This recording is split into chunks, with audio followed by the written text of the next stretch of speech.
নমস্কার বন্ধুরা, ঝিঙে তো অনেকভাবে খেয়েছেন। এইভাবে একবার ঝিঙের নিরামিষ রান্না করে খেয়ে দেখুন, দুর্দান্ত লাগে। গরম ভাতে এই রেসিপি থাকলে আর কিচ্ছু লাগবে না। চলুন ঝটপট করে দেখে নেওয়া যাক কী করে বানিয়েছি। তো ঝিঙের এই রেসিপি বানানোর জন্য এখানে আমি 3টে ঝিঙে নিয়েছি। ঝিঙেটাকে এখন এইভাবে একটা পেলারের সাহায্যে ঝিঙের খোসাটাকে ছাড়িয়ে নিতে হবে। তো পুরো খোসাটাই কিন্তু আমি দেখুন ছাড়িয়ে নিয়েছি। উপরে যে মোটা খোসাটা আছে সেই খোসাটা কিন্তু ফেলে দিতে হবে। তারপরে খুব ভালো করে ধুয়ে নিতে হবে, আর অবশ্যই এই সময় ধুয়ে নেবেন, এরপরে কিন্তু আর ঝিঙেটাকে ধোয়া যাবে না। তো ঝিঙেটাকে ধুয়ে নেওয়ার পর এইভাবে ঝিঙেটাকে একটু বড় বড় করে কেটে নিতে হবে। দেখুন এইভাবে ঝিঙেটাকে কেটে নেবেন। এখানে একটা আলু নিয়েছি, তো আলুটাকেও কিন্তু একটু পাতলা আর লম্বা করে কেটে নেব। ঝিঙের মতন করেই আলুটাকে কেটে নেব, তবে আলুটা একটু পাতলা কাটতে হবে, কারণ আলুটা সিদ্ধ হতে টাইম বেশি লাগবে তার জন্য। তারপরে এদিকে দেখুন একটা কড়াইতে দিয়েছি 2 চামচ সর্ষের তেল। রান্নাটা সর্ষের তেলেই করেছি, তো রান্নাটা সর্ষের তেলে করলেই স্বাদটা বেশি ভালো হবে। তেলটা গরম হয়ে গেলে তারপরে দিয়ে দিতে হবে কেটে রাখা আলুটাকে দিয়ে দিয়েছি এখানে অল্প করে লবণ, আর দিয়েছি এখানে অল্প করে হলুদের গুঁড়ো। এখন আলুটাকে হালকা গোল্ডেন ব্রাউন করে ভেজে নেব। খুব বেশি ভাজবো না, হালকা যখন গোল্ডেন ব্রাউন হয়ে যাবে সেই পর্যন্তই কিন্তু আলুটাকে ভাজতে হবে। এইভাবে একবার বন্ধুরা ঝিঙেটা রান্না করে দেখুন, দুর্দান্ত হয় খেতে। গরম ভাতের সঙ্গে আর কিচ্ছু লাগবে না এই রেসিপি থাকলে। তো দেখুন বন্ধুরা, আলুটা এখানে ভেজে নিয়েছি। এইভাবেই কিন্তু আলুটাকে ভেজে নেবেন খুব ভালো করে। তারপরে এখানে দিয়ে দিতে হবে কেটে রাখা ঝিঙেটাকে। এখানে আলুটা রান্না হতে টাইম বেশি লাগে, তাই আলুটাকে আগে প্রথমে একটু ভেজে নিলাম, তারপরে ঝিঙেটা দিয়ে দিয়েছি। একসঙ্গে ভেজে নিলে তেলের পরিমাণও কম লাগবে, আবার কিন্তু সময়ও কম লাগবে। তো দেখুন এখন মিডিয়াম ফ্লেম করে দিয়ে ঝিঙেটাকেও হালকা গোল্ডেন ব্রাউন করে ভেজে নিতে হবে। এদিকে ঝিঙেটা ভাজা হতে হতে একটা মশলা বানিয়ে নেব। নিয়েছি 1 চামচ হলুদ সর্ষে, আর 1.5 চামচ নিয়েছি পোস্ত। বন্ধুরা, পোস্ত যদি হাতের কাছে না থাকে তাহলে 2 চামচ সাদা তিল হালকা একটু ভেজে নিয়ে সেটাও কিন্তু দিতে পারেন। দিয়েছি 2টো কাঁচা লঙ্কা। ঝালের পরিমাণটা আপনারা আপনাদের প্রয়োজন মতন নিয়ে নেবেন। তবে ঝিঙের তরকারিতে কিন্তু বেশি ঝাল হলে অতটা খেতে ভালো হয় না মনে হয় আমার। তো তারপরে দিয়েছি এখানে লবণ, আর দিয়েছি একটু জলটা দিয়ে একদম মিহি করে একটা পেস্ট করে নিতে হবে। এদিকে দেখুন বন্ধুরা, ঝিঙেটাও কিন্তু বেশ ভালোভাবে ভাজা হয়ে গিয়েছে। ঝিঙেতেও সুন্দর একটা কালার চলে এসছে। এইভাবে ঝিঙেটাকে মিডিয়াম ফ্লেম করে ভাজলে তাহলে কিন্তু ঝিঙের থেকে জল আর বের হবে না। আর যেহেতু এখানে আমরা আলু ভাজার সময় লবণটা দিয়ে দিয়েছিলাম, তাই আর এই সময় কিন্তু লবণ না দিলেও হবে। আর তবে এই লবণটা কিন্তু ঝিঙের ভেতরেও ঢুকে যাবে। তো দেখুন এইভাবে ভেজে নিয়ে তুলে নিতে হবে।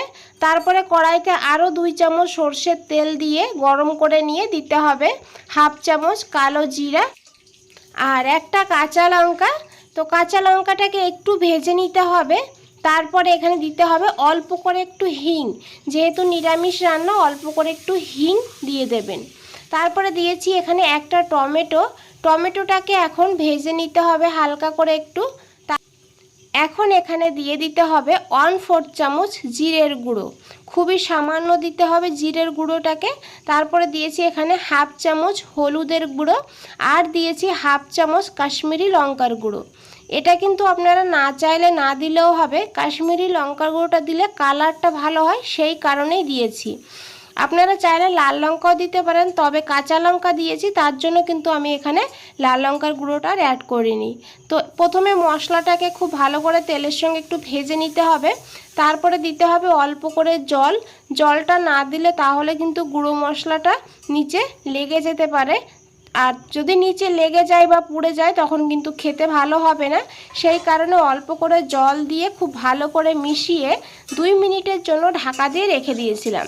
2 মিনিট পর ঢাকনাটা খুলে নিয়েছি। তো দেখুন বন্ধুরা, টমেটো কিন্তু একদম নরম হয়ে গিয়েছে। খুন্তি দিয়ে এইভাবে একটু ম্যাশ করে নিতে হবে।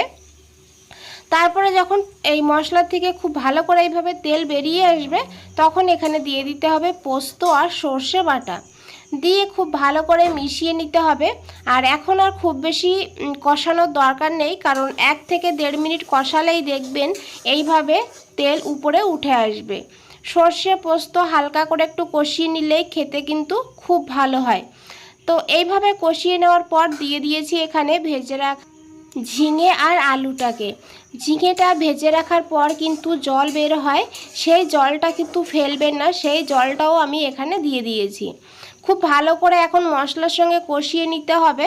তারপরে এখানে দিয়েছি 1/2 চামচ চিনি। চিনিটা অবশ্যই দেবেন, যেহেতু নিরামিষ রান্না চিনিটা দিলে কিন্তু খেতে খুব ভালো হবে।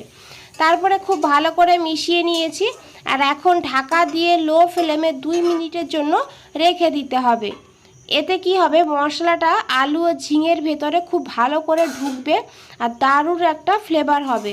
তো দেখুন 2 মিনিট পর ঢাকনাটা খুলে নিয়েছি। এখন খুব ভালো করে একবার মিশিয়ে নিতে হবে। তারপরে দিয়ে দিতে হবে জল। এই যে ছোট বাটির 1 বাটি জল দিয়ে দেব।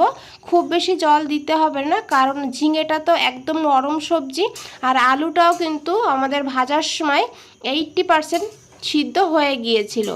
জলটা দিয়ে খুব ভালো করে মিশিয়ে নিতে হবে। তারপরে ঢাকা দিয়ে 5 মিনিট লো টু হাই ফ্লেমে রাখতে হবে।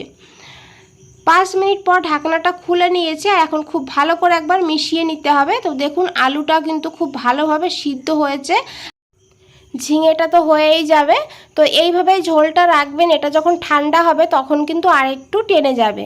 দিয়েছি 2টো চেরা কাঁচা লঙ্কা আর 1 চামচ দিয়েছি সর্ষের তেল। এখানে সর্ষের তেলটা অবশ্যই দেবেন, দেখবেন খুব সুন্দর একটা টেস্ট হবে। তো খুব ভালো করে মিশিয়ে 1 মিনিট লো ফ্লেমে রেখে দেব। তারপরে গ্যাসের ফ্লেমটা অফ করে দিয়ে 5 মিনিটের জন্য স্ট্যান্ডিং টাইমে রেখে দিয়েছিলাম। তো দেখুন বন্ধুরা কতটা লোভনীয় লাগছে। এটা কিন্তু গরম গরম ভাতের সঙ্গে দুর্দান্ত হয় খেতে। এইভাবে একবার ঝিঙের নিরামিষ রান্না করে দেখুন, ভীষণ ভালো লাগবে। তো দেখুন খুব ভালো করে মিশিয়ে নিতে হবে। আর বন্ধুরা, রেসিপিটা যদি ভালো লেগে থাকে অবশ্যই একটা লাইক করে দেবেন। আর নতুন বন্ধুদের বলছি, চ্যানেলটা এখনও সাবস্ক্রাইব করে না রাখলে চ্যানেলটা সাবস্ক্রাইব করে পাশে থাকুন আর নিচে বেল আইকনটা আছে প্রেস করে রাখুন। যখনই নতুন কোনো রেসিপি দেব সবার আগে আপনাদের কাছেই পৌঁছে যাবে। বন্ধুরা, আজ তাহলে এই পর্যন্তই। ফিরে আসছি নতুন কোনো রেসিপি নিয়ে।